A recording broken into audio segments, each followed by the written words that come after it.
네. 두 번째 시간 하도록 하겠습니다. 우리가 첫 번째 시간에는 이제 인사관리에 대한 전반적인 내용 한번 보고요. 그 다음에 구조나 한번 이런 걸 봤고, 그 다음에 이제 앞에 이제 기본적인 내용들 쭉 봤죠. 그래서 이제 조금 이제 의미 있는 게 이제 나왔습니다. 그래서 이거는 여러분이 아까도 말씀드렸듯이 기본적으로 여러분이 알고 계셔야 되는 사항이에요. 그러니까 시험에 나오고 안 나오고를 떠나서 여러분이 기본적으로 알고 있어야 되는 하나 사항이죠. 그렇죠? 그래서 우리가 이제 결국 보면 그런 거죠. 우리가 인사관리가 어떻게 이론적으로 발전해 왔는지에 대한 내용이에요. 그렇죠? 그게 전반적으로 우리가 인사관리 바라보는 어떤 하나의 시각 관점을 보여주는 거고, 이제 그러한 시각들이 역사적으로 이미 좀 지났다 하더라도 지금까지 영향을 다 주고 있기 때문에 여러분이 그 내용들을 알아두셔야 될 필요가 있는 거죠. 그래서 첫 번째 나오는 게 우리가 이제 기계적 접근에 대한 내용인 거죠. 기계 접근. 그 다음에 이제 인간관계적 접근. 기계적 접근. 그 다음에 이제 전략적 접근이에요. 보시면 이제 그런 거죠. 뭐 학자들을 본다 그러면은 요거는 이제 테일러. 그쵸? 그래서 이 기계 접근은 뭐 다른 말은 뭐예요? 과학적 관리법이라고 얘기를 하는 거죠. 그쵸? 과학적 관리법이라고 얘기를 하는 거고, 그 다음에 이제 여기는 뭐 메이오. 그쵸? 특히 이제 호송 공장 실험 같은 것들이 굉장히 중요하죠. 그리고 예전에 한번 우리가 50점짜리 문제 나왔던 게 이제 호송 공장 실험에 대한 내용들이 나왔었어요. 그렇죠? 그래서 이 인간관계의 접근. 그 다음에 이제 이거는 뭐 딱 이론적으로 배경한다 그러면 뭐 이제 RBV 같은 거죠. 자원 기반 이론. 뭐 누구 하나 학자 특정을 다 할 수는 없지만 뭐 반이나 이런 사람들뿐만이 아니라 뭐 라이터 맥마환도 있고 어쨌든 RBV에 대한 이론적인 기초들이나 이런 것들이 있습니다. 그렇죠? 그래서 보면은 이제 그런 거예요. 기계 접근은 여러분들 잘 아시겠지만 이미 이제 기본적인 공부는 되어 있으니까 얘네가 제일 관심을 갖는 건 뭐예요? 그렇죠? 이 당시 전에는 어쨌든 사람 관리, 인사 관리라는 것들이 없지는 않았어요. 뭐 책을 보다 보면 그렇죠. 예전에 뭐 기원전에 피라미드를 만들 때도 그게 이제 노예가 한 게 아니라잖아요. 그렇죠? 그때도 이제 피라미드 짓기에서 사람에 대한 관리를 했는데, 그리고 이제 뭐 산업화가 되고 공장들이 생기고 그러면서도 어느 정도의 이제 그런 사람 관리라든가 공장 관리가 이루어졌지만 체계적이지가 않았어요. 그러니까 이전에는 정말 주먹구구식이었던 거죠. 그러다 보니까는 비효율적인 생산이 일어난다던가 근로자들이 조직적인 뭐 태업을 한다던가 하는 이런 일들이 비일비재했습니다. 이제 그거를 이제 테일러가 철강회사에 다니면서 이제 봤더니 이제 이런 것들이 이제 못마땅한 거죠. 그렇죠? 이 사람이 뭔가 그런 거를 과학적으로 체계적으로 연구하고 이런 걸 굉장히 좋아했던 분 같아요. 그래서 테일러의 이제 그 과학적 관리법이라는 책이 나오기도 전에 이제 그거 보면은 그런 논문도 낸 적이 있어요. 과학적인 삽질법이라는. 그렇죠? 삽질도 그냥 막 하는 게 아니라 과학적으로 효율적으로 할 수 있는 삽질 방법이 있다는 거죠. 그렇죠? 실제로 테일러의 논문 중에 과학적인 삽질법이라는 게 있습니다. 그렇죠?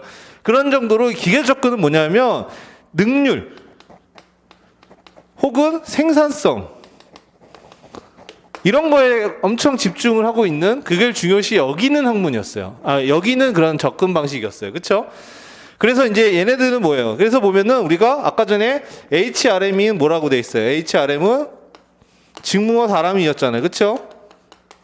사람에 대한 것들이 연구하는 건데, 그래서 테일러 시대 때 기계적 접근 과학적 관리법에 우리가 직무는 어떻다? 직무는 직무 전문화를 해야 된다고 강조를 했습니다. 왜? 분업의 원리를 강조를 하기 때문에 그래요. 즉 생산성을 높이기 위해서, 능률을 높이기 위해서는 분업의 원리, 그러니까는 아담 스미스가 했던 분업의 원리를 강조하는 방식으로 직무가 이루어져야 된다고 그랬어요. 그러니까는 직무 전문화는 뭐예요? 이게 테일러가 얘기하는 직무 전문화, 그러니까 과학 기계적 접근에서 얘기하는 직무 전문화는 직무를 잘게 쪼개는 거예요. 그러니까는 예를 들어서 우리 책상에 있는, 우리 이제 이 강의실에 있는 이 책상을 만든다고 할 때 예전에는 두서 없이 그냥 몇 명이 만들든 어쨌든 하나를 뚝딱뚝딱 만들거나, 혹은 더 간다 그러면 한 사람이 책상에 뭐 상판부터 해서 다리까지 해가지고 뭐 상판은 뭘로 할지, 다리는 무슨 재질로 할지 이런 것들을 결정해서 혼자서 하나를 다 만들었다고 가정을 하면 굉장히 오랜 시간이 걸렸겠죠. 하나를 만드는데. 근데 이거를 이제 직무 전문화한다 그러면 이걸 쪼개는 거죠. 그래서 A라는 사람은 뭐 책상에 상판을 뭐 이제 조립하고 그거를 넘기면 그 다음 사람은 뭐 책상의 네 다리 중에서 오른쪽 다리를 하나를 연결하고 이 옆에는 왼쪽 다리, 이런 식으로 직무를 잘게 쪼개서 분업을 강조하는 걸 굉장히 강조했습니다. 이 분업을 하는 거를 굉장히 강조했습니다. 그래서 직무는 직무 전문화를 얘기했어요. 그렇죠? 그리고 기계적 접근은 물리적인 작업 조건이나 이런 것들을 굉장히 중요시했어요. 물리적인 작업 조건. 그게 무슨 말이냐면 얘네들은 능률이나 생산성 향상에 초점이 되어 있잖아요. 그럼 쉽게 말하면 그런 거예요. 우리가 지금 작업하고 있는 이 공간도 물리적인 작업 조건을 충족시키면 보다 높은 생산성을 낼 수 있다는 거죠. 뭐 예를 들어서 작업자들의 동선도 지금은 전혀 연구 없이 막 주먹구구식인데 이거를 효율적으로 동선을 연구해서 레이아웃, 공장의 레이아웃이라고 얘기하는데 그런 걸 짠다던가 이런 조명의 밝기도 지금보다 덜 밝게 하거나 더 밝게 하거나 그 최적점을 찾으면 능률이 오르는, 능률이 가장 극대화되는 그런 지점이 있다는 거예요. 그래서 이런 물리적인 작업 조건을 굉장히 중요시했습니다. 그렇죠. 물리적인 작업 조건. 그래서 뭐 거기에 보면 기계화 뭐 이런 내용도 나오는 거죠.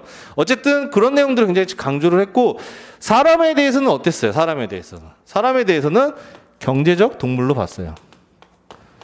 경제적 동물. 그렇죠. 그러니까 쉽게 말하면 사람이라는 동물은 돈 많이 주면 더 열심히 일을 한다. 즉 돈을 많이 줘야 능률의 생산성을 올릴 수 있다는 그런 관점인 거죠. 그렇죠? 돈으로. 그래서 이제 테일러가 얘기했던 우리가 그 제도 중에 하나가 차등 성과급제가 여기 나오는 거죠. 차등 성과급제.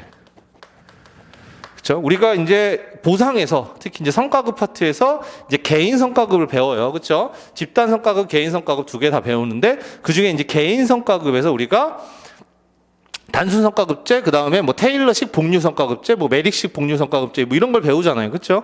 그 중에 이제 테일러식 우리 성과급제 이게 바로 차등 성과급제라고 얘기하는 건데 요거는 이제 잘 아시겠지만 예전에 우리가 이제 테일러 시대 때는 흔히 말해서 이제 개수제 뭐 이러한 임금 체계였다고 보시면 돼요.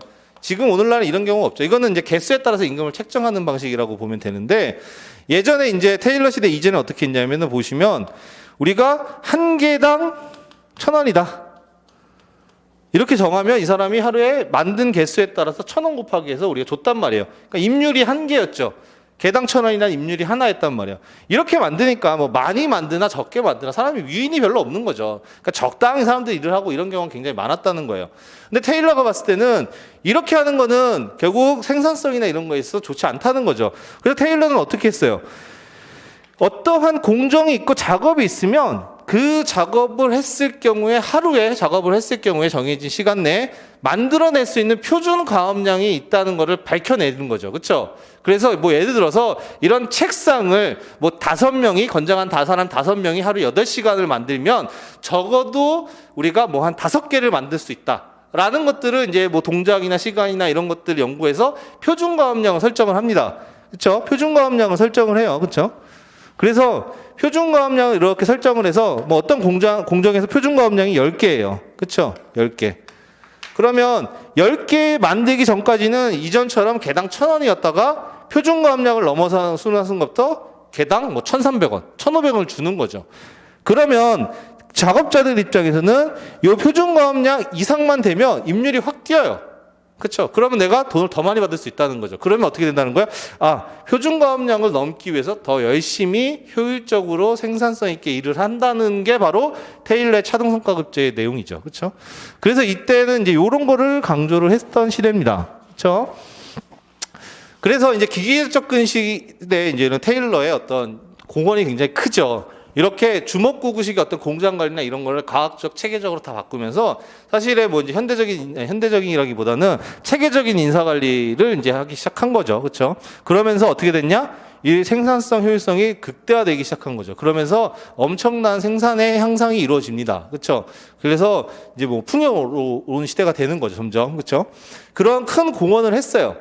근데 이제 문제가 이제 발생을 하는 거죠. 그러니까 이 이론이 이제 이렇게 해서 기계적 접근에 따르면 이런 식으로 하면 생산성을 올릴 수 있다. 그리고 실제로 그런 효과들이 나니까 너도 나도 이제 이런 직무전문화 경제 동물에 따른 차등 성과급제를 실시를 하는 거죠. 특히 이 직무전문화라는 게 분업의 원리를 강조하고 과업을 어쨌든 쪼개가지고 단순화시켜서 사람들을 일을 시키는 거잖아요. 그러면 이게 극대화되다 보면 어떻게 되냐면 정말 작은 단위까지도 쪼개지다 보면은 사람이 하루 종일 기계와 같이 똑같은 일만 반복해야 되는 현상이 발생이 돼요. 그렇죠? 예를 들어서 이런 책상을 직무전문화에서 우리가 공장을 운영한다 그러면 나는 이제 아침에 출근해서 하는 일이 8시간 동안 똑같아요. 오른쪽 다리 붙여서 볼트 너트 조이고 옆에 넘기고 계속 그 작업만 반복을 하는 거예요. 그렇게 되면 사람이 어떻게 됐어요? 하나의 기계처럼 되는 거죠. 그러니까 기계적 접근에서는 그런 거예요. 그렇게 처리를 하면 이 사람이 설령 나간다 하더라도 시장에서 손발만 멀쩡하면 조금만 교육시키면 누구든지 대체할 수가 있는 거죠. 그렇죠? 그러니까 사람에 대한 대체도 쉽고 그리고 굉장히 뭐 효율적인 생산 관리가 이루어질 수가 있는 부분들이 있었던 거죠. 근데 그게 너무 극대화되다 보니까 사람을 어떻게 해요? 기계처럼 이제 취급을 하게 되는 거죠. 기계처럼. 그렇죠? 기계처럼 취급을 해야 되고 그런 상황 속에 사람들이 이제 권태감 이제 뭐 견태감도 느끼게 되는 거고 매너리즘에 빠지게 되는 거고 뭐 지루함을 느끼게 되고 이제 이런 문제들이 발생하죠. 그거에 대한 이제 대표적인 예로 볼 수 있는 게 여러분이 이미지로 떠올리신다 그러면 여러분이 이제 그 찰리 채플린이라는 이제 배우를 아시죠? 찰리 채플린의 이제 많은 영화 중에 이제 모던 타임즈라는 영화가 있습니다. 이제 모던 타임즈 영화에 보면 그 장면은 굉장히 많이 나와서 여러분 아실 거예요. 찰리 채플린 공장에서 계속 빠르게 흘러가는 컨베이어 벨트에서 이렇게 볼트만 계속 조이는 거예요. 막 그렇게 조이고 옆에 있는 사람 하는데 엄청 빠르죠. 그러다가 찰리 채플린이 실수를 해서 기계로 빨려 들어가는 그런 장면이 있습니다. 그 기계로 빨려 들어가서 기계에서 막 톱니바퀴 사이를 막 도는 이제 그게 어떻게 보면 이제 은유형 메타포죠. 그게 쉽게 말하면. 그러니까 사람이 기계에 빨려 들어가서 기계처럼 취급받는 그런 걸 보여주는 건데 이 당시는 그랬어요. 그렇죠?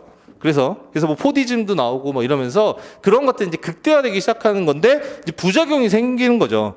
그래서 그 부작용의 대표적인 게 뭐냐면 이제 그런 거죠. 노동소외. 혹은 다른 말로 하면 뭐 이제 인간소외. 뭐 달게 인간소외. 즉 소외 현상 같은 것들이 이제 발생을 되는 거예요. 그렇죠? 소외 현상. 이게 하나의 중요한 하나의 기점이긴 하죠. 즉 이런 기계적 접근에 큰 공헌이 있는 건 분명하지만 이게 점점 고도화될수록 사람은 기계와 같이 취급받고 이 작업장에서 인간성은 사라지는 그러한 문제점이 발생되는 거죠. 그게 바로 이제 이런 인간소외, 노동소외 현상인 거예요. 그렇죠? 그래서 이게 이제 그 당시에 사회적인 사회학자들 연구를 많이 하고 뭐 이제 문제 제기를 많이 했던 부분들인 거죠. 이런 것들이 있고 그다음에 전문화를 너무 했는데 오히려 전문화를 하면 할수록 어느 순간에는 성과가 올라가다 떨어지는 그러한 현상도 벌어지는 거죠. 그렇죠? 그런 현상도 벌어졌던 것이 있습니다. 그래서 그런 역사적인 근거도 있고 해서 이제 이런 문제가 이제 나타나기 시작한 거죠. 그렇죠? 그러니까 이제 그거에 대한 반발로 새로운 이제 이론들이 등장한 건데 그게 바로 이제 인간관계적 접근인데 인간관계적 접근은 이제 뭐에 포커싱이 되어 있냐? 구성원의 만족이에요. 구성원의 만족? 그렇죠?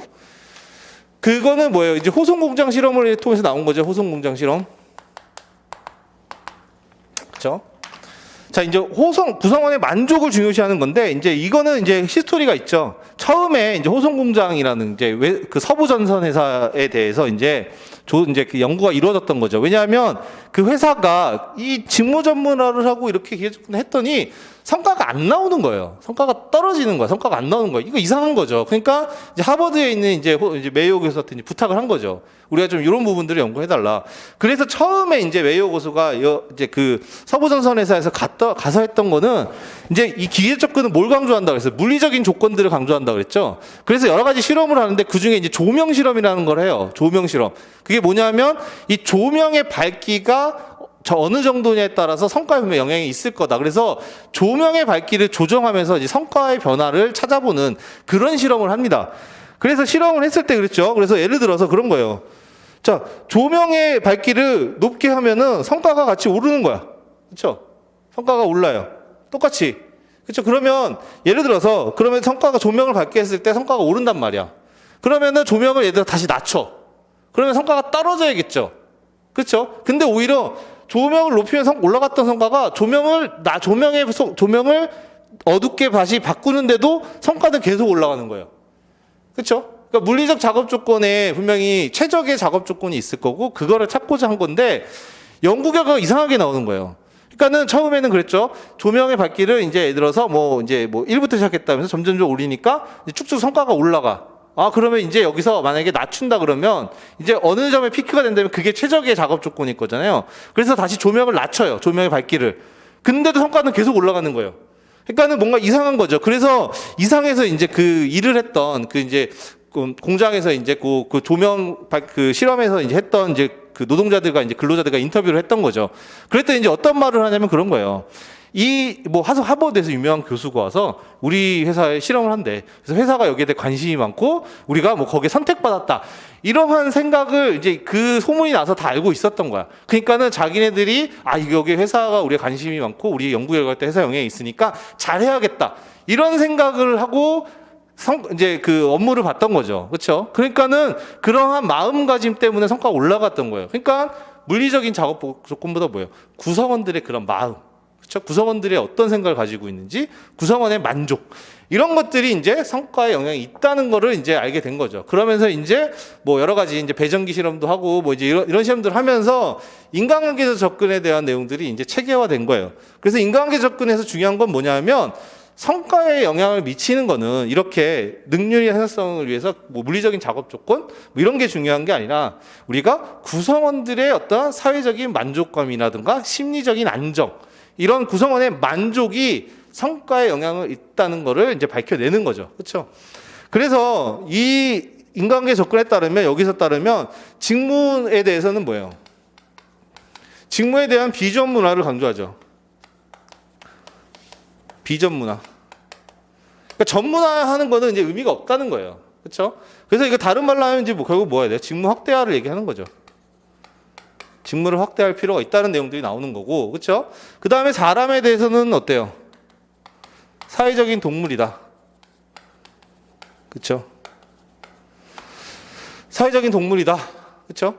왜냐하면 이 테일러의 어떤 이런 과학적 관리법 기대 접근에 따르면 이 차등성과급제 경제 동물이니까 돈 많이 주면은 열심히 일할 거라는 거죠. 그렇죠? 근데 이상하게 돈을 많이 주는데도 이직하는 사람이 있단 말이야.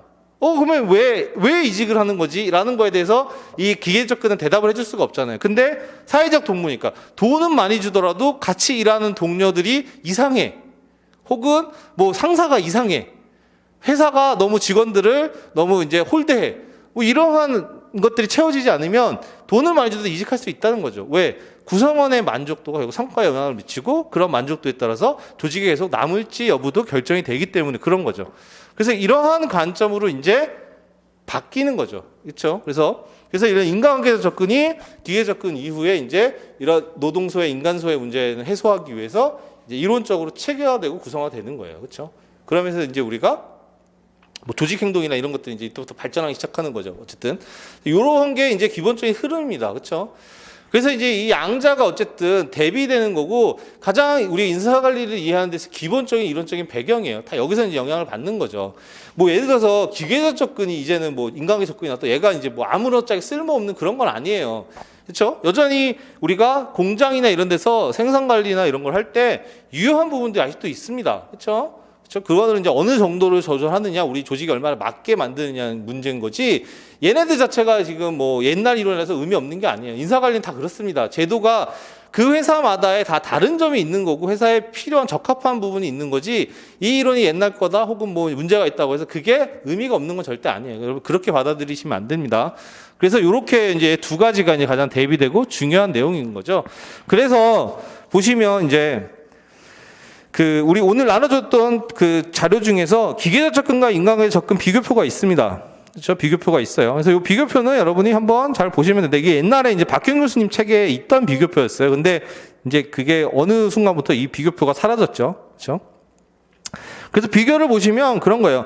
기계적 접근은 이제 형성 시기가 1900년부터 1920년대, 인간관계 접근이 이제 그 이후죠. 그렇죠? 그리고 형성 배경은 이제 기계적 접근 같은 경우는 테일러의 과학적 관리법이에요. 그렇죠? 그리고 인간관계 접근은 이제 메이오 호손 실험이고, 주창자 같은 경우는 테일러와 메이오 이렇게 보실 수가 있죠. 그리고 이제 직무에 대해서는 기계 접근은 아까 말씀드렸듯이 전문화, 기계화, 그다음에 표준화된 작업 조건, 즉 물리적인 작업 조건 이런 것들을 굉장히 중요시했습니다. 반면에 인간관계 접근은 어때요? 비전 문화. 그 옆에다가 이제 직무 확대, 이걸 하나 써놓으세요. 직무 확대. 그리고 비전 문화 한다는 거는 뭐예요? 이제 직무를 확대할 필요가 있다는 거죠. 그렇죠? 그래서 인간관계 접근 이후에 우리가 뭐 이제 허츠버그 이윤 이론이라든가 이런 것들이 등장하면서 직무 확대해야 되는 것들이 이제 체계화되는 거예요. 이건 이제 직무 설계 쪽에서 배울 겁니다. 그다음에 뭐 이제 직무 간의 협동 중시, 협업이나 이런 것들이 중시되고, 사회적인 조건 이런 것들이 이제 직무에서 중요한 내용들이 되는 거죠. 그리고 이제 우리가 사람에 대해서 즉 어떻게 바라봤냐? 기계 접근은 생산의 한 요소라는 거죠. 그렇죠? 그러니까 한마디로 기계 부품 같은 거예요. 사람은 기계 접근에서 이제 보면은 그러니까 노동 시장에서 높은 대체성이 있죠. 왜냐하면 아주 일을 단순하게 만들었기 때문에 뭐 머리를 쓸 필요도 없어요. 그냥 손발만 멀쩡하면 시장에 있는 사람 중에서 데리고 와서 조금만 교육시키면 바로 투입할 수가 있는 정도로 전문화되기 때문에 생산의 한 요소로서 높은 대체성이 있다고 봤습니다. 그렇죠? 그 다음에 이제 공식적인 조직, 그렇죠? 공식적인 조직을 중요시하고 경제적 동물로 바라보고 경제적인 보상, 즉 차등성과급제 이런 것들을 중요시했죠. 그렇죠?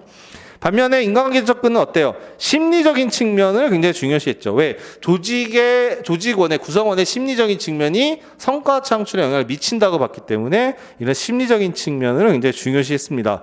그리고 인간관계 접근에서는 비공식 조직을 굉장히 중요시하죠. 그렇죠? 이게 공식 조직은 뭐냐면 여러분 쉽게 얘기하면 조직에 있는 팀, 뭐 부, 실 이런 것들이에요. 우리 조직 어느 조직을 가든 조직도가 있잖아요. 그게 이제 뭐 팀 체제든 뭐 부실 체제든 우리가 그 조직의 조직도가 있습니다. 그러한 조직도상의 조직이 공식 조직이에요. 공식 조직. 그렇죠? 비공식 조직은 뭐냐면 공식 조직이 왜 우리가 조직원들 사이 개인적인 친분에 따라서 형성되는 인간관계가 있잖아요. 그렇죠? 뭐 예를 들어서 무슨 모임 같은 것들이나 아니면은 그 팀원이 예를 들어서 10명이면은 10명 사이에서도 친한 사람들이 있잖아요. 그렇죠? 이렇게 그룹이 지어지고 그런 거를 우리가 비공식 조직이라고 얘기를 합니다. 그렇죠? 그래서 인간관계 접근은 이런 비공식 조직을 굉장히 강조하죠. 그리고 이제 사회적 동물로 바라보고 그리고 이제 비경제적인 보상을 좀 중요시했어요. 그렇죠? 즉 칭찬, 안정감, 만족 이런 것들. 그렇죠?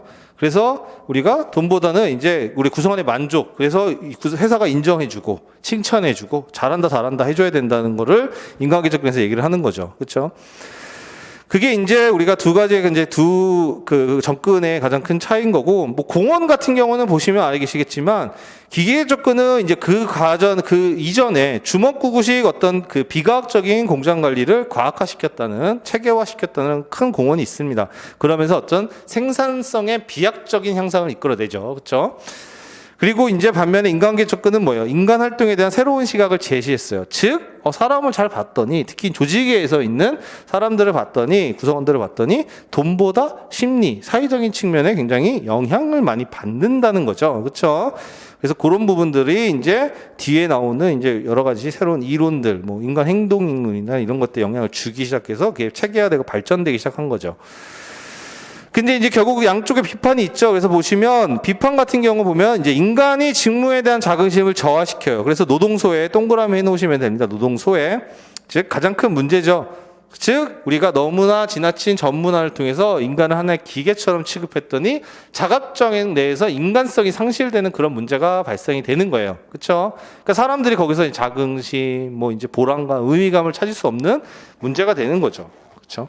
그럼 노동소에 그 다음에 인간을 기계 한 부품으로 간주하면서 노동 주체인 인격에 대한 인식도 미흡했다라는 여러 가지 비판이 있습니다. 그렇죠? 이게 이제 그 기계 접근의 큰 문제였죠. 인간관계 접근 같은 경우는 이제 비판으로서 나오는 게 공식 비공식 조직의 인위적인 구성이라는 거예요. 그러니까는 우리가 조직을 보게 되면 사실 조직의 조직도는 있는데 그게 명확한 거죠. 이게 비공식 조직이라는 게 있을 수 있느냐? 그거는 너무 도식적으로 구분한 거 아니냐라는 비판이 있어요. 사실 그걸 파악하기도 어렵고 그걸 명확하게 정의하기도 어렵잖아요. 비공식 조직이라는 게. 뭐 얘랑 친하고 뭐 쟤랑 친해서 이런 것들을 비공식적으로 묻는다고 해서 그게 어떤 명확한 기준이 되는 것도 아니고 이게 너무 도식적인 구분이다라는 비판이 있습니다. 그래서 인위적인 구성이다. 그리고 이제 사탕 발림 이제 관리라는 게 있어요. 슈가 매니지먼트라고 비판을 하는데 이게 무슨 말이냐면 그런 거예요. 결국은 뭐 구성원의 만족이 중요하고 심리적인 안정감, 뭐 인정감 이런 것들이 중요해서 회사가 잘한다 하고 뭐 이렇게 신경을 써주는 것처럼 하지만 결국은 뭐예요? 이 인간관계 접근도 경영학의 하나의 내용이잖아요. 그러면 결국 궁극적으로는 뭐예요? 조직의 성과 창출이고 목표 달성인 거죠. 그렇죠? 결국 이익을 내기 위해서 결국 이렇게 좁은 말 하는 거 아니냐. 갖다 붙여서. 그렇죠? 그래서 사탕 발림 인사 관리다, 뭐 사탕 발림 관리다 이렇게 비판을 하는 겁니다. 결국 궁극적으로 니네들이 하는 게 정말 우리 구성원들을 아껴서 생각해서 하는 게 아니라 어떻게 하면 이익을 좀 더 잘 낼 수 있는지를 고민하다 보니까 이게 연관이 있어서 결국은 이익을 내기 위해서 이렇게 하는 거 아니냐, 이제 그렇죠? 그런 내용들이라고 보시면 됩니다. 그렇죠? 그래서 그게 이제 우리가 얘기하는 그 내용이라고 보시면 될 것 같아요. 그렇죠? 그렇게 해서 보시고 그거를 이제 하나 뭐 체크해 두시면 양자가 어떤 차이가 있는지 정도는 아실 수 있을 거예요. 그래서 우리가 이제 4페이지의 내용들을 좀 이제 교과서에 이제 책에 있는 것들을 보면은 4페이지 보시면 이론사에서 기계 접근이 나오죠. 형성 배경은 이제 테일러의 과학적 관리법이에요. 이제 과학적 관리법이 등장하면서 이제 기계 접근이라는 것들이 이제 체계화되기 시작한 거죠. 그래서 이제 테일러가 이제 조직적인 태엽의 원인을 규명하고 이를 개선하기 위해서 과업관리 원칙들을 내세웁니다. 특히 이제 분업을 다시 이제 분업에 대한 원리를 강조하죠. 그래서 과업관리 원칙에 대한 몇 가지를 제시하고 이제 이거에 따라서 인사관리나 이런 것들이 이루어질 수 있도록 공정관리가 이루어질 수 있도록 한 게 이제 테일러의 큰 공헌인 거죠. 이 정도만 이거는 알아두시면 되고요. 특히 이제 좀 중요한 거는 그게 이제 내용이죠. 직무와 사람. 왜 이제 이 직무와 인간 관점에서 해석을 강조했냐면 아까 말씀드렸듯이 인사관리는 뭐예요? 직무와 사람에 대한 관리죠. 그렇죠? 우리 인사관리의 주된 연구 대상 요인은 직무와 사람이에요. 그렇죠? 그러니까 그 직무와 사람을 어떻게 바라봤는지가 굉장히 중요한 거죠. 그 직무는 직무 전문화, 기계와 뭐 표준화된 작업 조건, 뭐 이런 내용들이 아까 전에 봤던 것처럼 나오는 거고요. 그리고 이제 평가도 아까 봤죠. 그래서 평가도 한번 쭉 보시면 됩니다. 공헌, 시사점 뭐 이제 이런 것들. 그렇죠? 그리고 이제 이러한 반발로, 즉 우리가 비판에서 기계적 접근 비판에서도 보면은 일에 대한 자긍심을 상실하고, 그렇죠? 그래서 인간 소외를 유발한다. 그래서 인간 없는 조직이라는 표현도 쓰죠. 인간 없는 조직. 반대로 이제 뭐 인간관계 접근에 대해서는 조직 없는 인간이라고도 얘기를 합니다. 어쨌든 인간 소외를 유발한다 해서 동그라미 넣어서 이게 가장 큰 비판이에요. 그러니까 그 스토리 같은 거죠.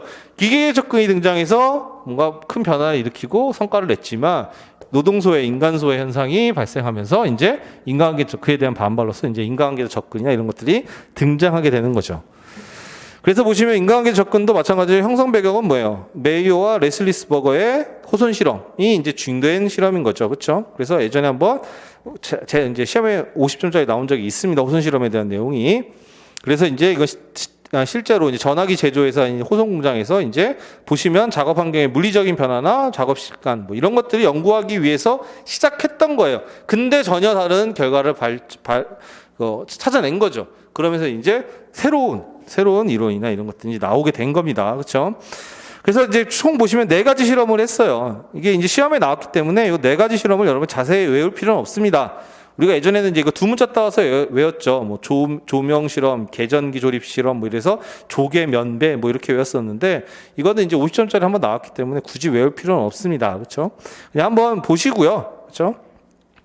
그러면 인간관계 접근에서는 그 직무와 인간에 대해 사람에 대해서 어떻게 봤냐? 아까 말씀드렸듯이 직무에 대해서는 비전문화를 강조하게 되는 거죠. 그래서 이제 확대화라는 것들이 나오게 된 거고, 특히 이제 물리적인 작업 조건에 대한 낮은 평가를 했습니다. 그렇죠? 기계 접근은 물리적인 작업 조건을 굉장히 중요시했다 그랬죠. 근데 이제 그거는 별로 중요한 게 아니다. 종업원들의 만족, 심리 상태, 사회적인 뭐 그런 것들이 조건이 더 중요하다라고 얘기했던 겁니다. 그리고 이제 사람에 대해서는 이제 심리적인 측면을 강조했어요. 그 옆에다가 조명 실험이라고 적어 놓으세요. 조명 실험. 즉 이런 심리적인 측면이 이제 성과 영향을 미친다는 걸 알게 된 거는 우리가 그 4가지 호손 실험 중에 4가지 실험 중에 조명 실험과 연관이 있습니다. 그렇죠? 아까도 말씀드렸죠. 그 조명을 밝게 해서 성과가 올라가다 낮춰도 밝아진 게 왜 그랬어요? 낮춰도 성과가 계속 낮던 게 왜 그랬어요? 그 회사가 본인들의 기대를 갖고 뭔가 관심을 갖고 있다는 걸 알기 때문에 보다 잘 보여지기 위해서 열심히 했다는 거죠. 그렇죠? 그래서 심리적인 측면이 중요하다는 거, 그거는 이제 조명 실험을 통해서 나온 거고, 그다음에 이제 사회적인 동물이다. 그러니까 작업 집단의 분위기, 뭐 기공식 집단의 규범 이런 거에 영향을 받는다는 거는 이제 계전기 실험이에요. 계전기 실험, 그렇죠? 계전기 조립 실험. 그렇죠. 여러분도 그렇잖아요. 뭐 사람들과 일을 할 때 같이 마음에 맞는 동료랑 친구들이랑 같이 일을 할 때랑 그 중에 이제 마음에 안 들거나 좀 별로 안 친하거나 이런 사람들이라면 영향을 받을 수밖에 없죠. 그런 거예요. 그렇죠. 그리고 이제 비공식 집단을 강조했죠. 여기에는 이제 배전기 실험 이렇게 적어 놓으시면 됩니다. 비공식 집단. 그러니까는 그 공식 집단보다는 비공식 집단의 영향을 많이 받는다는 거예요. 쉽게 말하면 그런 거죠. 내가 우리 팀에 한 10명이 있어. 근데 내가 열심히 일하고 싶어요. 근데 우리 팀원들은 그냥 대충 일하자는 그런 분위기야. 그럼 내가 여기서 튀기 위해서 막 잘 보이기 위해서 열심히 일하고 성과도 많이 내고 뭐 이러면 어떻게 돼요? 옆에 있는 동료들이 쟤를 쟤는 왜 이렇게 튀어? 쟤 너무 하는 거 아니야? 우리 어떻게 우리 욕 먹으라고?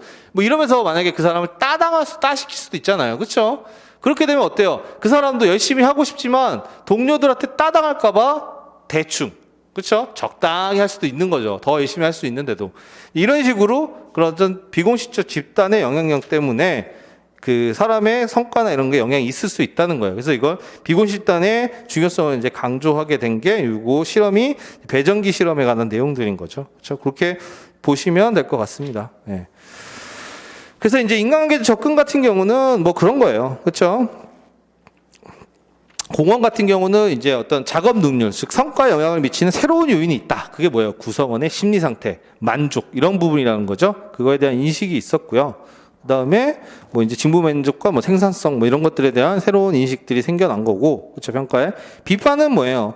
비판은 아까도 말했듯이 공식 조직, 비공식 조직, 특히 비공식 조직이 있느냐, 이거 너무 도식적인 거 아니냐라는 거에 대한 의문, 비판이 제기되는 거고, 그다음에 노동조합 측에서는 이제 사탕발림 인사관리라고 호평을 했습니다. 그러니까 조직에 대한 극히 좁은 시각으로서, 그러니까 사회적이고 심리적인 측면에 대한 지나친 집중으로서 조직 없는 인간에 천착했다. 그렇죠? 그러니까는 그런 거죠. 뭐 돈도 많이 안 주고, 막 잘한다 하면은 이 열심히 할 거니까 뭐 그런 식으로 이제 인사관리를 한다던가. 그리고 결국 이거 이렇게 좋은 얘기 다 얘기하지만 뭐 구성원의 만족이고 심리적인 게 중요하니까 뭐 잘한다 하자. 이것도 결국은 뭐예요? 궁극적으로 회사 이익을 많이 내기 위해서 하는 거 아니냐. 그렇죠? 그러면서 이제 결국은 좋은 말만 하는 사탕발림 인사관리다. 이런 호평이 있습니다.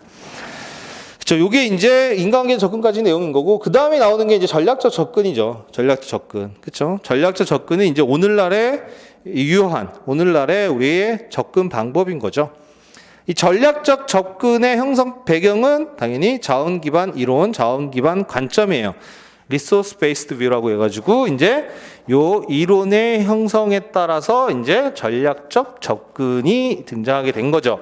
그러면서 그 옆에다가 이제 전략적 접근 옆에다가 전략적 인사관리라고 좀 적어 놓으세요. SHRM.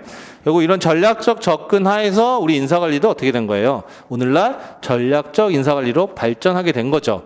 그래서 오늘날의 인사관리는 기본적으로 전략적 인사관리예요. 그렇죠? 전략적 인사관리. 그걸 여러분이 기본 그 기저에 깔고 있으셔야 됩니다. 그렇죠? 그래서 아까도 처음에 말씀드렸듯이 뭐 조직 목표 달성. 이게 결국은 전략적 인사관리를 강조하기 때문에 우리 인사관리라는 것도 결국은 그런 조직의 목표 달성, 조직의 전략의 실행, 달성을 위해서 기여할 수 있도록 우리 인적 자원을 관리해야 되는 거예요. 그렇죠? 그래서 전략적 접근에 대한 형성 배경은 자원 기반 관점인데, 이제 뭐 1980년대 이후에 이제 뭐 이렇게 얘기 나오죠.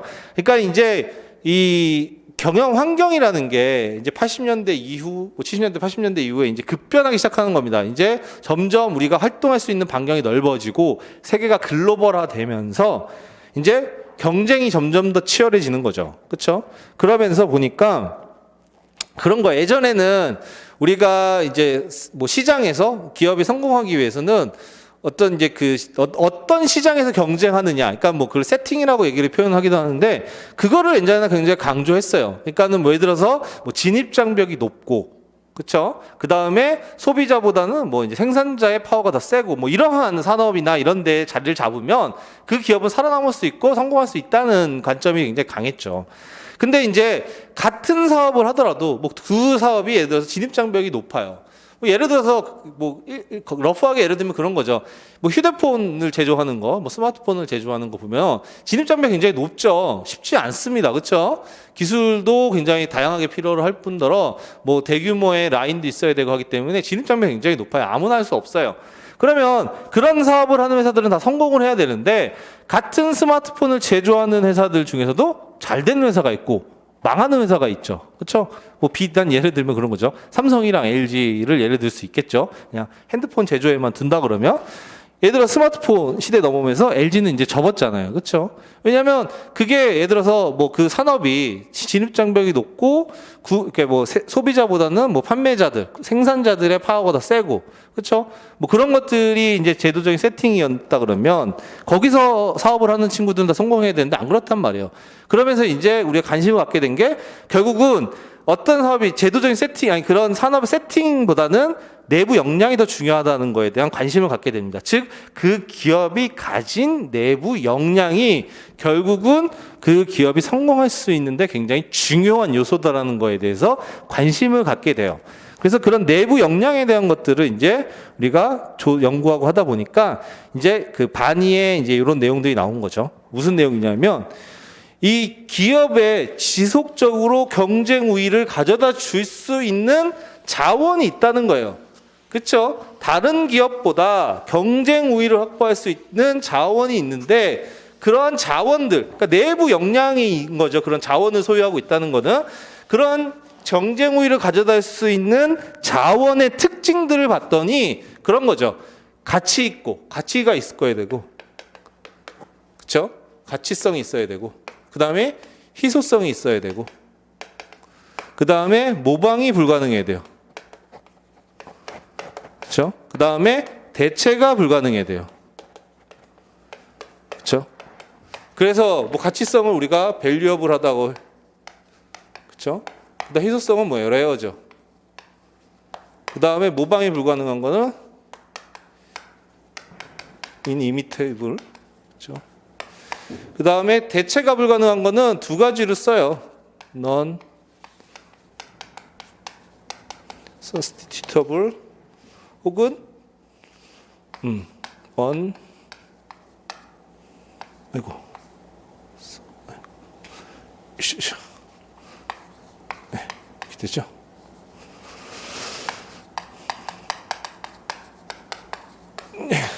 이렇게 했습니다. 그렇죠? 그래서 결국 뭐예요? 가치 있다는 거는 그런 거예요. 기업 내에서 우리가 그 가치 있다는 건 돈 버는데 도움이 된다는 거예요. 그렇죠? 돈 버는데, 그렇죠? 돈 버는데 도움이 되고 희소하다는 거죠. 시장에 많지가 않아. 그러니까 예를 들어서 우리만 보유하게 되면 희소하기 때문에 다른 회사는 가질 수 없으면 어때요? 우리가 그걸로 경쟁력을 확보할 수 있는 거죠. 모방이 불가능해야 돼. 우리가 가지고 있는 건데 다른 데서 똑같이 못 만들어야 돼요. 그런 자원이어야 된다는 거지. 그렇지? 그런 자원이어야 되고 또 대체가 다른 걸로 대체할 수 없는 자원이어야 된다는 거예요. 이러한 자원을 가진 회사는 어때요? 타 경쟁 기업보다 경쟁 우위를 확보해서 시장에서 우리가 지속 가능하게 성장할 수 있다는 거죠. 그렇죠? 경쟁 우위를 확보할 수 있다는 거예요. 그래서 우리가 이걸 이제 줄여서 이제 뭐 이렇게 얘기를 하죠. 불인 혹은 불이유라고도 합니다. 그러니까 다 똑같은 말이에요. 그래서 불인, 불이유 다 똑같은 내용인 겁니다. 그렇죠? 이렇게 얘기해요. 근데 이제 이게 좀 더 발전이 돼서 사실 보면은 어때요? 모방 불가능과 대체 불가능은 어때요? 똑같은 말이나 다름없죠. 그렇죠? 얘네 둘이 사실은 모방이 불가능하거나 대체가 불가능한 똑같은 거예요. 그래서 똑같은 말이어서 나중에는 이제 이게 좀 더 통합이 돼서 이제 불이오가 되는 거죠. 그렇죠? 그래서 이 O는 뭐예요? 이제 이거 오르가나이제이션이죠. 즉 그러한 자원들을 조직화해서 활용할 수 있는 체계가 있는가에 대한 내용으로 조금 더 넓어진 거죠. 즉 과거에 이제 요 모방이 불가능한 대체 불가능하다는 거는 요 I로 그냥 통합시켜 버리고 그러한 자원들, 즉 우리에게 가치 있고 희소하고 모방이 불가능한 그런 자원들을 제대로 활용할 수 있는 조직적인 체계나 시스템이 있느냐, 그렇죠? 그런 시스템이 있는지 여부에 대한 것들이 들어오면서 불이오라고 얘기를 하는 거죠. 그러니까 사실 얘네 셋은 다 똑같은 거예요. 그래서 뭘 쓰든 상관없습니다. 그래서 작년에 이 문제가 나왔었잖아요. 자원 기반 관점에서 이제 불이오에 대한 내용들이 나왔는데 자원 기반 관점에서 결국 뭐 세 개 중에 뭘 써도 상관없어요. 그렇죠? 그래서 여러분이 거기에 맞게만 쓰시면 돼요. 근데 이제 중요한 거는 이 내용 자체보다는 그런 거예요. 자, 이렇게 이제 중요하게 그 자원 기반 관점에서는 경쟁 우위를 확보할 수 있는 자원이라는 거는 이러한 특징을 가졌다는 거예요. 그러니까 기업이 이러한 특징을 가지면 어때요? 경쟁 우위를 확보할 수 있다는 거잖아요. 지속적인. 그렇죠? 근데 보면은 우리가 가진 자원들, 기업들이 가진 많은 자원들을 봤더니 그런 거죠. 자, 사람, 인적 자원은 어때요? 우리가 훌륭한 인재를 보유하고 있으면 돈 버는데 당연히 도움이 되죠. 걔가 뭔가 창의적인 아이디어를 내서 뭐 제품을 생산한다거나 서비스를 만들어낸다 그러면 돈 버는데 도움이 됩니다. 그리고 희소하죠. 유능한 인재, 핵심 인재는 어때요? 희소해요. 그렇죠? 뭐 예를 들어서 그런 거죠. 많은 예를 드는 게 뭐 스티브 잡스나 뭐 테슬라에 있는 일론 머스크 같은 사람들. 뭐 이런 사람들 뭐 여러분 잘 아시니까 그런 사람들은 뭐 흔해요? 아니죠. 굉장히 희소하죠. 우리가 그런 인재만 보유하고 있으면 어쨌든 시장에서 완전하게 경쟁 우위를 아주 뭐 센세이션을 일으킬 수 있는 부분들이 있는 거죠. 그렇죠? 그래서 희소해요. 인적 자원이라는 건. 특히 이제 유능한 그런 인재는. 그리고 당연히 모방이나 대체가 불가능하죠. 그렇죠? 사람 어떻게 뭐 클론 만들 수도 없는 거고 똑같은 사람 할 수가 없죠. 그렇죠? 대체도 당연히 불가능하죠. 그런 스티브 잡스를 뭐 다른 시스템이나 이런 걸 대체할 수 있겠어요? 어렵죠. 그리고 사람이라는 거는 결국 우리가 잘 조직화할 수가 있잖아요. 그렇죠? 그런 시스템이나 이런 거 구비하는 건 어렵지가 않습니다. 그렇죠? 어쨌든 우리가 가진 기업에 가진 자원이 많아요. 뭐 우리가 돈도 있고 기계도 있고 뭐 인적 자원도 있고 그런데 그 중에 이러한 자원 기반 관점에서 얘기하는 우리가 내부 역량을 볼 때 이 경쟁 우위를 가져다 줄 수 있는 자원의 특징들 쭉 봤더니 여기에 딱 맞는 게 뭐라는 거예요? 인적 자원이라는 거잖아요. 인적 자원. 그렇죠? 인적 자원이라는 거죠. 그러니까는 이제 인적 자원에 대한 시각이 달라지는 거지. 그러니까 예전에는 단순히 이 사람 인적 자원을 우리가 비용 이런 관점으로 봤단 말이에요. 그렇죠? 근데 그 비용인 관점으로 보게 되면 어때요? 사람에 대해서 투자나 이런 거를 덜 하게 되죠. 근데 가만히 봤더니 자원 기반 관점에 했더니 이 인적 자원이라는 게 지금의 환경에서 우리에게 지속적인 경쟁 우위를 가져다 줄 수 있는 중요한 자원에 해당할 수 있다는 게 해당한다는 게 이제 이 자원 기반 관점의 큰 공헌 중에 하나인 거죠. 그렇죠? 그래서 이제 여기서부터 이제 우리가 사람에 대한 투자, 그러면서 이제 뭐 HRD라는 거 이런 것들이 점점 체계화되고 우리가 사람 인적 자원을 바라보는 시각이 달라지기 시작한 거예요. 그렇죠? 그게 이제 중요한 내용들인 겁니다.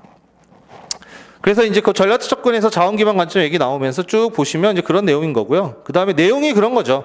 종업원을 수많은 잠재력을 지닌 자원으로 보며 기업 경쟁력 확보에서 가장 중요한 요소로 인식하고 이들을 동기부여하고 개발해야 하는 것으로 본다라는 부분이죠. 그렇죠? 그래서 이러한 접근은 인사부서의 역할을 보다 적극적으로 전환시킨 인사정체 패러다임의 변화를 의미한다. 요거에 이제 한번 표시를 해놓으세요. 쭉 이렇게. 즉 이제 이 전략적 접근 하에서 우리가 내부 역량이, 그러니까 내부 역량이 우리가 회사의 성공, 그러니까 기업의 성공 이런 것들이 중요하다고 봤잖아요. 그렇죠? 그 영향을 미친다고. 그 역량으로서 우리가 내부 역량, 가지고 있는 역량으로서 이러한 기업의 경쟁 우위를 가져다 줄 수 있는 중요한 자원이 바로 인적 자원이라는 거예요. 그렇죠? 그래서 이제 인적 자원에 대한 관심, 그 다음에 바라보는 시각 자체가 완전히 달라진 거죠. 그렇죠? 그렇게 보시면 되고요. 그 다음에 이제 뭐 전략적 인사관리의 설계 요소라고 해서 그 다음에 있습니다. 거기에 보시면 이제 나오죠. 외부 환경의 영향 요인, 뭐 기회 요인, 위험 요인을 보다 명확히 인식하고, 그래서 패스트 분석이나 뭐 수학 분석 얘기들이 나오고, 이제 이런 것들을 파악을 하고, 뭐 그 다음에 경쟁 기업이나 노동시장 변화 요인들을 파악해서 뭐 경영 전략에 통합이 돼야 된다 이렇게 되어 있죠. 그래서 전략적 인사 관리에 대한 내용이 간단하게 나와요. 그렇죠? 그리고 이제 인사 관리에 대한 전략적 접근 요약이 되어 있는 걸 보시면 이제 기업의 인적 자원이 주어진 직무만을 수행하는 존재가 아닌 기업 경쟁력 확보 핵심 요소, 그렇죠? 기업 경쟁력 확보의 핵심 요소에 좀 줄거어 놓으시고요. 그래서 경영 환경에 바탕을 둔 경영 전략 및 조직 구조와 연계되어 상호 영향을 주고받으며 거기서 보시면 경영 전략 및 조직 구조와 연계라고 해 보시면 될 것 같아요. 그 다음에 기업 경쟁력 극대화를 위해 이들 요소 간에 최대의 적합성이 있어야 된다. 적합성. 이제 이런 표현들이 굉장히 흔하고 많이 쓰는 표현이에요. 그래서 오늘날에 보시면 여러분이 뭐 연계, 그 다음에 뭐 정렬, 우리가 이런 표현들 많이 해요. 그러니까 뭐 예를 들어서 그런 거죠. 기업 전략과 정렬되어, 뭐 연계되어, 그렇죠? 인사 관리가 이루어져야 된다. 그 다음에 기업 전략에 혹은 기업이 처한 환경에 적합성 있는 인사 관리를 해야 된다. 그렇죠? 그리고 인적 자원은 기업 경쟁력의 중요한 핵심 요소다. 이런 표현들을 굉장히 많이 쓰는데 이런 표현들은 여러분이 답안에 여러분 익혀두시면 이렇게 많이 써도 괜찮은 표현들입니다. 그렇죠? 그리고 이제 경제적인 측면에서 인력을 더 이상 비용 요소로 보지 않고 투자 요소로 간주해야 함을 주장하는 이유다. 투자 요소에 동그라미 쳐 놓으시고 투자 요소라는 거는 건 뭐예요? 우리가 투자를 하면 돌아오는 수익이 있죠. 즉 리턴이 있다는 거예요. 그렇죠? 그래서 예전에 비용 관점으로 하면 나가는 것만 생각을 했단 말이야. 그렇죠? 그래서 옛날에 인사관리 할 때도 과거 인사관리는 어땠냐면 사람을 비용 관점으로 보면은 굉장히 이런 투자에 인색하죠. 특히 어떤 투자냐면 그 종업원에 대한 교육과 관련된 투자예요. 교육과 관련된 투자. 그렇죠? 교육 같은 거 굳이 시킬 필요가 없는 거지. 돈만 나가는데, 그렇죠? 근데 이제 중요한 자원이고 이 구성원들을 어떻게 키우느냐, 인적 자원을 어떻게 관리하고 키우느냐에 따라서 우리가 경쟁력이 달라질 수 있는 거잖아요. 그리고 이제 투자의 관점으로, 투자의 요소로 보니까 이제 교육 훈련이나 이런 것도 더 적극적으로 투자하기 시작하는 거죠. 왜냐하면 그렇게 돈을 투자해서 교육 훈련 시키고 개발을 시키면 우리 구성원들의 역량이 올라가면, 그렇죠? 역량이 올라가면 그 올라간 역량을 통해서 보다 나은 성과를 창출할 수 있고, 그 나은 성과를 창출하면 궁극적으로 조직 목표 달성에 좀 더 기여하고 더 가깝게 갈 수 있기 때문에 그런 거예요, 그렇죠? 그러면서 이제 이러한 환경화에서 이제 HRD라는 것들이 새롭게 이렇게 나온 거죠. 그래서 사실 우리가 교육훈련 같은 경우 이제 옛날에 HRM이잖아요, 그렇죠? 이거는 이제 휴먼 리소스 매니지먼트라고 해서 여기서 우리가 이제 학계평 모의방에 대한 걸 배웠는데, 예전에 이제 우리가 기업에서의 그 교육에 대한 것들은 그냥 HRM이 하나의 분야로만 다뤄졌었어요, 옛날에. 그리고 메인 파트도 아니었지. 예를 들어서 기계 접근 시대 때 생각을 해봐요. 그때는 뭐 교육훈련이라는 거 신경을 썼겠어요? 그냥 다 전문화되어 있으니까 아무나 불러와서 조금만 교육시키면 그 일을 바로 시키고 뭐 일하는 중간에 뭔가 교육훈련 할 이유가 없었죠, 그렇죠? 그런 시대였단 말이에요. 근데 이제 전략적 접근이 이제 대세되고 인적 자원이 중요한 경쟁력이라 인식하면서 이제 HRD가 HRM에서 따로 떨어져 나왔죠. 그래서 오늘날 큰 기업들 보면은 인사부서가 이렇게 분리가 되어 있어요. 인사 관리, 그 다음에 인적 자원 개발에 대한 것들. 그래서 HRD 부서가 별도로 분리가 되잖아요, 그렇죠? 그래서 여기만이 우리가 전사적인 교육훈련 체계나 어떻게 교육훈련을 시켜서 우리가 인적 자원을 할 건지를 이렇게 구분해서 요즘은 한단 말이에요. 큰 기업들 가면. 그렇죠? HR은 HRD.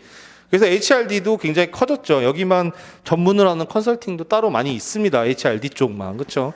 그래서 이제 이런 것도 어떻게 보면은 이제 전략적 접근의 하나의 영향이라고 보시면 될 것 같아요. 예. 다만 이제 전략적 접근에 대한 비판이 있다라고 하는 거는 그냥 가볍게만 보시면 됩니다. 가볍게 그냥, 그렇죠? 뭐 측정이 용이하지 않다 뭐 이런 건데, 오늘날 이 전략적 접근, 전략적 인사 관리는 기본적인 거기 때문에 뭐 비판이 크게 의미가 없습니다. 그리고 이제 이 전략적 접근에서 아까 전에 그 6페이지에서 제가 전략적 접근 옆에 SHRM, 즉 전략적 인사 관리라고 적어 놓으라고 했었잖아요. 그거 관련해서 우리가 전략적 인사 관리를 한번 좀 별도로 볼 필요가 있습니다. 그렇죠? 책 24페이지 넘어가 보시면은 이제 전략적 인적 자원 관리라고 해서 이제 별도로 좀 정리를 해놨어요. 근데 이거는 뭐 수업에 이렇게 중요한 건 아니에요. 물론 전략적 인적 자원 관리 자체에 대해서 작년에도 시험 문제에 나왔고, 이거는 이제 기본적으로 중요한 거지 뭐 이거 자체 여기 교과서에 이렇게 쭉 많은 내용들이 시험에 나온다 그런 건 아닙니다. 여러분이 전략적 인적 자원 관리가 뭔지에 대한 개념을 좀 잡고 그거를 여러분이 기저에 깔고 있어야 되는 거예요.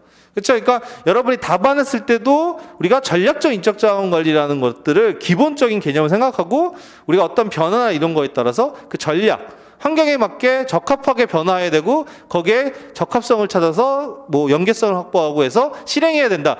이러한 기본적인 논리나 아니면은 여러분이 그런 사고를 하기 위해서 갖고 있어야 되는 기본적인 그냥 내용이라고 보시면 됩니다. 뭐 수험적으로 뭐 이게 여기 있는 걸 다 외워야 되는 건 아니에요. 그래서 이제 전략적 인적 자원 관리에서 강조하는 거, 아까 전에 누누이 말씀을 드렸지만 뭔가 이 연계, 통합 이런 거 강조하잖아요. 그래서 전략적 인적 자원 관리는 흔히 말해서 통합적인 관점의 인적 자원 관리라고 볼 수 있어요. 통합적인 관점. 그 통합적인 관점이 어떤 거냐면 우리가 이제 우리가 HR 하우스를 한번 그려볼게요. HR 하우스. 우리가 이제 나중에 여러분 컨설팅 뭐 비전 하우스 이런 것도 뭐 전략 같은 거 하게 되면 볼 수도 있는데 뭐 이걸 그림화하고 도식화하는 건데 쉽게 말하면 그런 거예요. 자, 이렇게 기업 있으면 이제 비전, 미션, 비전이 이제 있겠죠. 그렇죠? 그리고 그런 비전, 미션에 따라서 뭐 조직 목표 그냥 바로 쓸게요. 그냥 여기다가 사업 전략 같은 것들이 나옵니다. 그렇죠? 사업 전략이 나오는 거고, 그렇죠? 비전 미션에 관련해서 요걸 달성하기 위한 목표들이 있고, 그런 목표들을 달성하기 위한 사업 전략이 있고, 그 사업 전략에 따라서 HR 전략도 수립이 돼요. 그렇죠? 그러면 이 HR을 구성하는 기둥들이 있죠. 이제 뭐 확보, 개발, 여기에 평가까지 넣을게요. 개발, 개평, 보유, 방, 그렇죠? 자, 이게 하나의 그림이라 그러면 이 밑에는 이제 뭐 HR 인프라라고 얘기를 하는데 보통 직무 같은 거예요. 직무나 이제 뭐 EHR 뭐 이런 것들인데 그건 중요한 게 아니라 이렇게 본다 그러면 우리가 이 그 전략적 인적 자원 관리 통합을 중요한다 그랬죠. 통합. 그 통합적인 관점이 중요한데 그 통합이라는 게 뭐냐면 이렇게 위아래로 즉 조직의 최상위단 비전 미션부터 목표 사업 전략 거기에 따라서 설정된 HR 전략에 따라서 학계평 보유방 이 밑단까지 쭉 통합이 이루어져야 돼요. 이 통합을 무슨 통합이라고 하냐면 쓰면 수직적인 통합이라고 얘기합니다. 수직적인 통합, 그렇죠? 버티컬. 왜냐하면 수직적인 통합이고 그러면 이렇게 수직적인 통합이 되고 나서 구체적으로 보면 우리의 HR 전략도 어때요? 이런 비전, 미션, 사업 전략 이런 것들에 연구, 공부 그러니까 이런 것들에 이제 배경을 깔고 그 사업 전략이나 비전 미션을 달성하기 위한 최적의 HR 전략을 수립을 하겠죠.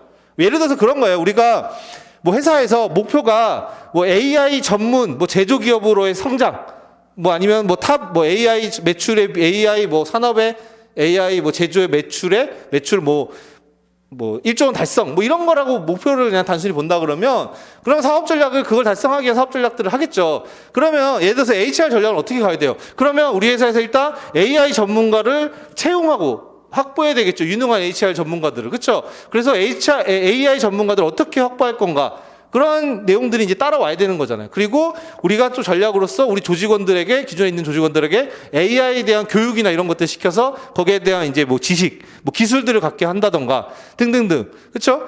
그런 부분들이 전략으로 수립되면 학계평 보유방도 그 전략에 따라서 움직여야 되는 거죠. 그래서 AI 전문가를 어떻게 많이 확보할 거냐. 그래서 AI 전문가가 많이 있는 그런 쪽 그룹에 타겟 리크루팅을 한다던가 뭐 모집 광고를 낸다던가 그 다음에 좋은 AI 전문가를 데리고 위해서 우리가 보상해서 임금 수준을 막 선도적인 전략으로 해서 경쟁사보다 더 주고 데리고 온다던가 뭐 이러한 전략들이 수립이 되는 거잖아요. 그게 어떻게 돼요? 이 윗단에서 정해진 거에 따라서 각각의 뭐예요? 학계평 보유방이라는 인사관리 개별 기능들이 서로 연계되고 보완하고 통합돼야 되겠죠. 그게 뭐예요? 그게 바로 수평적인 통합이에요. 그래서 전략적 인사관리는 통합적인 관점이라고 얘기를 하는데 그 통합이 어떤 통합이냐? 수직적인 통합, 수평적인 통합을 포괄하는 내용인 겁니다. 그렇죠? 즉 우리 인사관리라는 거는 조직의 상위단에서 결정되는 비전, 미션, 목표, 사업 전략 이런 것들을 실행하고 달성할 수 있는 그러한 인적 자원 관리를 해야 되는 거고 그렇게 연계돼야 되는 게 우리가 말하는 수직적인 통합인 거고 그리고 그 수직적인 통합하에서 우리가 수립된 HR 전략을 최적의 조건으로 최적의 상황으로 실행할 수 있도록 각각의 학계평 보유방인 개별 기능들이 서로 연계되고 보완돼서 우리가 이루어져야 되는 게 수평적 통합이에요. 그래야 이제 어떻게 된다는 거예요? 우리 조직 목표 달성에 조금 더 기여할 수 있는 인적 자원 관리가 이루어지고 우리의 인적 자원들이 열심히 하면 할수록 조직 목표 달성에 가까워지는 거잖아요. 그렇죠?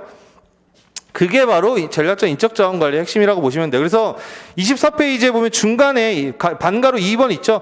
전략적 인적 자원 관리. 그래서 보시면 그 개념을 이렇게 외워두셔도 됩니다. 조직의 전략과 연계돼요. 그렇죠? 연계, 정렬 뭐 이런 말은 여러분이 입에 붙여서 계속 쓰셔도 돼요. 그렇죠? 저도 이제 컨설팅 할 때 이제 장표를 많이 만들잖아요. 그렇죠? 이제 우리가 컨설팅은 다 PPT로 보고서로 이루어지는데 그것도 장표 하나하나씩 만들어야 되는데 거기에 보면은 이제 뭐 문장을 우리가 써야 돼요. 그러니까 문장을 만들어내고 지어내야 되고 막 이렇게 그게 제일 골치가 아프고 사실 그게 너무 하기 싫긴 한데 보면은 이제 컨설팅 장표가 보신 분들은 아시겠지만 이렇게 장표가 있으면 이제 여기에 이제 헤드 메시지나 리드 메시지라고 한 두세 줄짜리가 들어가요.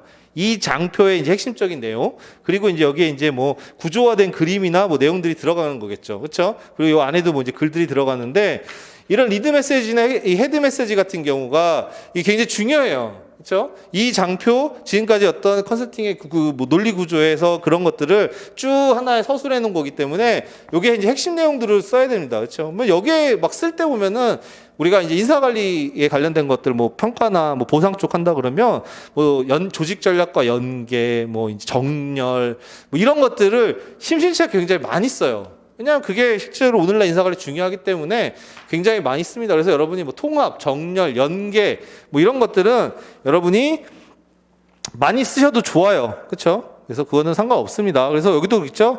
조직의 전략과 연계되어 설계되거나 운영되는 인적자원 관리 방식으로 기존의 인적자원 관리를 보다 통합적인 관점에서 다루는 것을 의미한다라고 해서 통합적인 관점에서 통합에 동그라미 놓으세요. 그렇죠. 그 통합이 어떤 측면이냐? 수직적이고 수평적인 통합을 얘기하는 겁니다. 즉 수직적인 거는 뭐예요? 조직의 상위 단에서부터 연계된다는 거죠. 조직의 비전 미션, 그다음에 사업 전략, 그렇죠? 거기서부터 연계되는 거고, 그게 이제 그걸 받아서 우리 HR 전략도 조직의 상위 단에서 있는 비전 미션, 사업 전략을 달성하기 위해서 우리가 HR 전략이 수립이 돼야 되는 거고, 그 HR 전략에 따라서 우리가 이루어지는 개별 각 기능들도 서로 연계돼야 된다는 거죠. 그렇죠? 그런 거예요. 아까 전에 뭐 AI 그런 내용들을 말씀드렸잖아요. 우리가 목표가 뭐 AI 전문 기업, AI 산업 부분 매출 뭐 1조 원 달성 뭐 이런 거라 그러면 HR 전략도 이제 AI 전문가를 확보하기 위해서 이제 그러한 노력들이나 개별 기능들이 움직여야 되는데 뭐 예를 들어서 그런 거죠. 확보해서 이제 열심히 AI 전문가들을 확보하기 위해서 노력을 해요.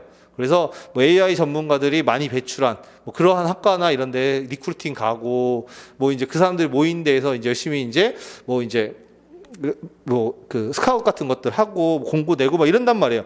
근데 이제 막 보상해서 그런 거죠. 우리가 임금 수준을 선택할 때 세 가지 대안이 있잖아요. 전략적 대안이 선도 전략, 그다음에 동행 전략, 추종 전략이 있는데 임금 수준은 뭐 예를 들어 추종이나 동행을 해. 그러면 어때요? 타기업에 비해서 메리트가 없을 수가 있지. 그렇죠?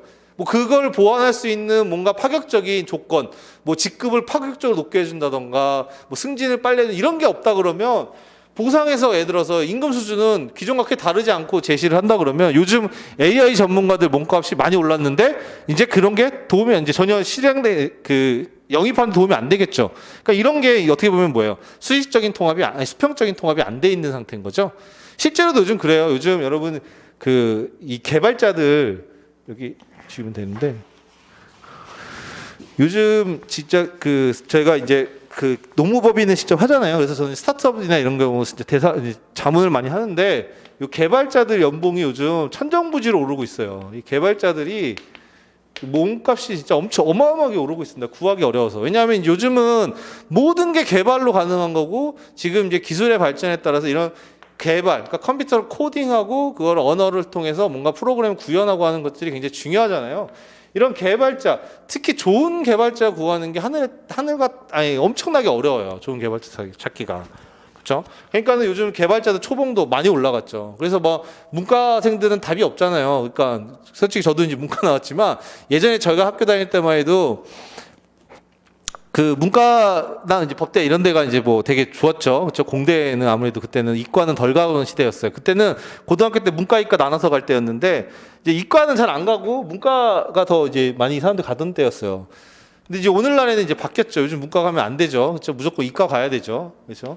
어쨌든 개발자들 연봉이 엄청나게 올랐습니다. 그래서 이런 우리가 뭐 어떤 사업을 한다 그랬을 때 프로그램을 만들어야 되고 뭐 이제 앱을 개발해야 되고 뭐 이런 상황이에요. 그러면 이런 개발자를 구해야 되잖아요. 그럼 이런 개발자를 구하기 위해서 좋은 개발자를 구하기 위해서 뭐 예를 들어서 이제 전략에 따라서 한다 그러면 거기에 맞는 이제 학교편 보유방 방안을 찾아야겠죠. 그래서 뭐 연봉에 대한 것도 뭐 파격적으로 올리고 뭐 사이닝 보너스도 주고 뭐 이런 식으로 맞춰서 해야 좋은 개발자를 영입할 수 있겠죠. 왜냐하면 몸값이 너무 올랐으니까. 그렇죠? 그래서 요즘은 개발자가 완전 왕입니다. 초봉이 엄청 올랐어요. 그래서 문과생들도 요즘은 개발 그 강의 많이 들어요. 개발 강의. 그래서 뭐 몇 개월 들으면 초보 코딩들 어느 정도 코딩을 할 수 있게 돼서 그래서 이제 뭐 이런 개발 회사 같은 데 들어가서 이제 일을 하는 걸로 많이 이제 연습을 하잖아요. 그렇죠? 그래서 지금 여러분은 이제 늦었죠. 이제 지금은 뭐 이제 여기 노무사 시험을 하시니까 이건 아니겠지만 이 개발자들 요즘은 이제 굉장히 중요합니다. 근데 제가 봤을 때는 이건 앞으로도 계속 그럴 것 같아요. 그래서 저도 이제 제 딸이 있는데 이제 저는 이제 딸이긴 하지만 이과 보내고 싶어요. 저는 이제 워낙 그런 거 옆에서 실제적으로 실무에서 많이 보니까 이제 문과는 답이 없고 이제 이과에서 뭔가를 해야 앞으로 이제 변화하는 시대에 정말 필요한 사람들이 되고 뭔가 기회를 찾을 수 있는 것 같습니다. 그렇죠? 어쨌든 그런 내용들이고요. 그래서 그렇게 보시면 되고 전략적 인적 자원 관리에 대한 내용들은 이제 거기 보시면 25페이지에서 나온 것들은 그냥 한번 참고로 좀 보시면 되는데 하나 좀 특징적인 거는 여기까지만 하고 이제 저 좀 쉬었다가 할게요. 그 2번에서 SHRM 특징이 있죠. 전통적인 HRM과의 차이예요. 그렇죠? 그러면 이 전략적 인적 자원 관리가 전통적인 인적 자원 관리에 어떤 점에서 차이가 있는가라는 부분에 대해서 조금 알아두실 필요가 있는데, 그게 보시면 6가지 정도로 구분해 볼 수 있습니다. 먼저 보시면 사람에 대한 관점이 비용에서 자산으로 넘어갔다. 그렇죠? 그리고 초점이 미시에서 거시고, 그다음에 기능적이고 전략적이고 수동적이고 능동적이고 이런 6가지인데, 그 다음에 보시면 26페이지 보시면 이제 거기에 대한 내용들이 나와요. 즉 비용 관점에서 이제 사람에 대한 관점, 비용 관점, 자산 관점으로 바뀌었으니까 이제 거기에 따라서 이제 우리 사람에 대한 이제 뭐 투자나 이런 것들이 더 적극적으로 이루어지게 된 거죠. 그래서 중요성이 더 높아지게 된 거고, 그렇죠? 그 다음에 이제 미시 초점, 거시 초점은 보시면 인적 자원 관리 목표를 어디에 두고 있는가 하는 거에 대해서 차이가 있습니다. 그러니까 전통적인 HRM은 그런 거예요. 그러니까 개인 단위의 초점을 맞춰서 구성원들의 만족이나 뭐 태도, 뭐 이런 행동, 개인 성과만을 우선시했다 그러면 전략적 HRM은 뭐예요? 이제 거시적인 관점에서 보는 거죠. 조직 목표 달성에 대한 것들, 이런 것들, 궁극적으로 조직 전체 성과에 어떤 영향을 미치는가, 이런 것들에 대한 관심을 갖게 된다는 거고, 그 다음에 세 번째는 기능적 관점에서 전략적 관점으로 바뀌었다. 그러니까 과거에는 전통적인 HRM 같은 경우에는 그냥 학계평 위반 개별 기능들을 얼마나 잘 수행하느냐, 이런 역할이 중요시 됐다면, 오늘날에는 어때요? 전략적 HRM은 전략적인 목표를 달성하는데 얼마나 기여하고 있는지를 판단한다라는 부분인 거고, 조금 더 중요한 거는 그 4번 정도 같은 거예요. 그러니까 과거에는 이제 우리 전통적 HRM 수동적인 거였어요. 그러니까 뭐 예를 들어서 야 사람이 필요하다 하면 사람 그냥 뽑고 뭐 이런 식으로 시키는 대로 사업의 어떤 필요에 대응해야 하는 수준으로 수동적인 관점에서 인사관리가 이루어졌다 그러면, 전략적 HRM은 그런 거죠. 조직의 경쟁력 확보를 해서 능동적으로, 선제적으로, 선행적으로 활동하는 거예요. 그래서 이게는 뭐 수동적, 그러니까 대응적 관점 혹은 이제 선행적 관점, 이렇게도 표현도 합니다. 그러니까 거기에 수동적 관점, 능동적 관점, 다른 말로 하면 대응적 관점, 그다음에 선행적 관점이라는 표현도 하고요. 그렇죠? 그 다음에 이제 무엇을 하는가에 대해서 무엇을 전달할 것인가, 집권화에서 분권화, 이제 이런 식으로 변했다는 거죠. 그래서 이거는 그냥 여러분이 참고로 좀 보시면 돼요. 특히 이제 수동적인 관점과 능동적인 관점에 대한 차이는 그 예시를 보시면 좀 이해하시긴 편할 거예요. 그러니까 과거에 우리 회사가 M&A를 할 때 우리 인사관리는 그런 거죠. 윗단에서 M&A가 다 결정이 됐어. 그래서 어떤 A라는 기업을 인수하기로 결정이 됐어요. 다 결정이 되고 절차까지 마무리된 다음에 인사부서에 이제 얘기를 하는 거죠. 야, 우리 이제 A라는 기업을 인수했으니까 A 기업이랑 그 인사제도 개편해서 통합하는 작업해라. 이제 뭐 이렇게 하는 거죠. 그게 이제 과거의 전통적인 HRM에 대한 바라보는 시각이고 활동이었다 그러면, 오늘날은 어때요? 인수 결정을 할 때부터 인사부서가 참여를 하는 거예요. 그러니까 인수팀, 뭐 TF팀 같은 것들이 만들어지겠죠. A 기업 인수를 하기 위해서. 그래서 뭐 이제 전문가들이 모여서 그런 이제 인수 결정에 대한 의사결정들, 뭐 실사들을 한단 말이에요.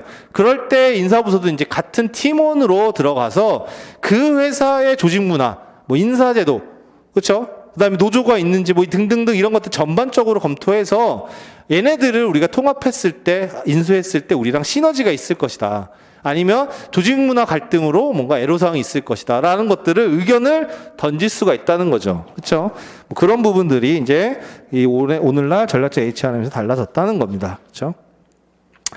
그래서 그렇게 해서 여러분이 한번 좀 이 전략적 인적 자원 관리는 어떤 건가라고 해서 쭉 한번 보시면 될 것 같습니다. 그래서 그 뒤에 이제 나오는 것들도 다 그런 설명이에요. 그래서 여러분이 이런 것들은 그냥 참고로 좀 읽어보시면서, 아, 전략적 인적 자원 관리가 어떤 거구나라는 거 정도만 보시면 되고, 수험적으로 조금 여러분이 체크해둬야 될 거는 34페이지 보시면 그거예요. 인사관리와 전략계획의 연계 정도만 좀 보시면 됩니다. 즉 전략 결정과 인적 자원 관리가 어느 정도 연계되어 있어야 되느냐라는 건데, 요걸 일반적으로 4가지 정도 수준으로 나눕니다. 그래서 관리적인 연계, 일방적인 연계, 쌍방적 연계, 통합적 연계인데, 물론 당연히 밑으로 내려갈수록 연계성 정도가 훨씬 더 높은 거죠. 그렇죠?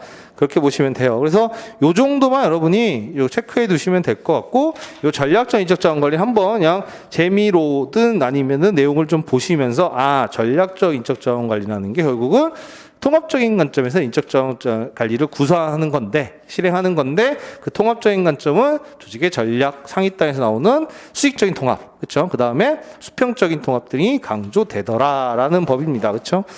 그래서 그 정도로 전략적 인적 자원 관리 한번 좀 보시고요. 그렇죠?